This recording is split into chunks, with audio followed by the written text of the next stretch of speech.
25/6/2025 என்று என்னிடம் என் தேவனாய கர்த்தர் கடவுள் கூறிய தீர்க்க தரிசனத்தை இப்போ நீங்கள் கேட்கலாம். கிட்டமே கிடந்தெடுத்து போதட்டுமே துபேதி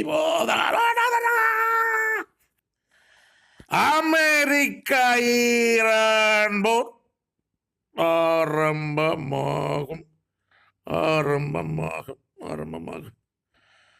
மூன்றாம் உலக போருக்கு அப்போரே ஆரம்ப போராகவே இருக்கும். உலக ஜனங்கள் வேதனைப்படுவார்கள் மரணத்தினால், கொடிய மரணத்தினால். இதன் விளக்கம் என்னவென்றால், அமெரிக்கா ஈரான் போர் ஆரம்பமாகும் ஆரம்பமாகும் ஆரம்பமாகும். மூன்றாம் உலக போருக்கு அப்போரே ஆரம்ப போராகவே இருக்கும். உலக ஜனங்கள் வேதனைப்படுவார்கள் மரணத்தினால், கொடிய மரணத்தினால். அமெரிக்க ஈரான் போர் திரும்ப ஆரம்பமாக முடிஞ்சிருச்சு. 24/6 முடிஞ்சு போச்சு. 25